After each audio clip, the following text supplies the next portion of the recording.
السلام علیکم ناظرین، میرے چینل پر خوش آمدید۔ امید کرتی ہوں آپ سب لوگ خیریت کے ساتھ ہوں گے اور میں بھی الحمدللہ سے ٹھیک ہوں۔ تو آئیے بڑھتے ہیں کہانی کی طرف۔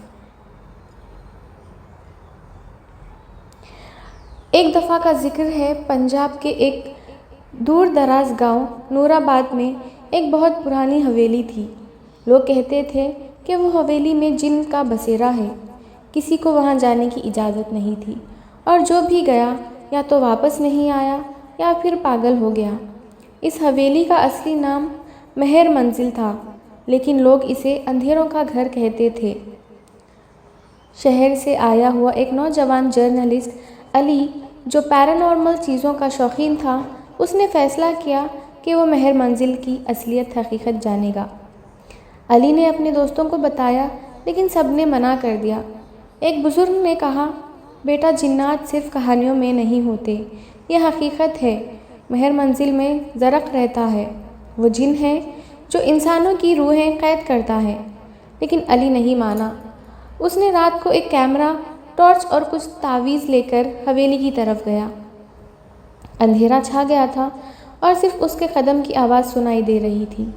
حویلی کا دروازہ خود بخود کھل گیا، جیسے کسی نے اس کا انتظار کیا ہو۔ اندر سب کچھ پرانا تھا، ٹوٹی ہوئی کرسیاں، جلے ہوئے چراغ اور ہوا میں عجیب سی گرمی۔ علی نے کیمرہ آن کیا اور ہر کونے میں دیکھنے لگا۔ اچانک اسے ایک بچی کی ہنسی سنائی دی، لیکن کوئی نظر نہیں آیا۔ علی نے کہا، کون ہے؟ ایک پرانی تصویر زمین پر گر گئی۔ جب علی نے اٹھائی تو تصویر میں وہ خود تھا، لیکن اس نے کبھی ایسی تصویر نہیں کھنچوائی تھی۔ پھر اسے ایک پرانی ڈائری ملی۔ اس ڈائری میں لکھا تھا، میں زرق ہوں۔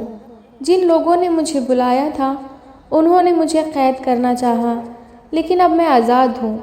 ہر وہ شخص جو اس حویلی میں آتا ہے، میں اس کی روح سے کھیلتا ہوں۔ میں صرف اس کا انتظار کرتا ہوں جو یقین نہیں کرتے۔ علی نے ڈائری بند کی اور پیچھے مڑ کر دیکھا۔ ایک لمبا سایہ اس کے پیچھے تھا، جو انسانی نہیں لگتا تھا۔ آنکھوں میں لال روشنی تھی اور آواز میں چیخ۔ کہنے لگا، علی، تم بھی انہی میں سے ہو۔ علی نے بھاگنا چاہا، لیکن اس کے پیر ہل نہیں رہے تھے۔ کیمرہ کا اسکرین بلیک ہو گیا۔ اس رات کے بعد علی کبھی واپس نہیں آیا۔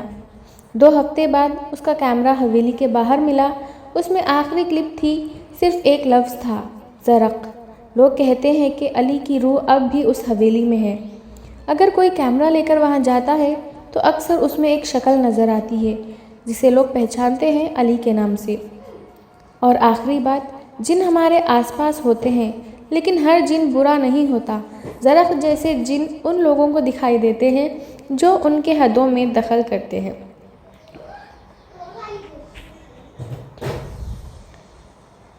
اور آنکھوں دیکھا سب کچھ ضرور حقیقت نہیں ہوتا، مگر کچھ حقیقتیں ایسی ہوتی ہیں جو صرف آنکھوں سے دکھائی جا سکتی ہے اور کبھی بھلائی نہیں جا سکتی۔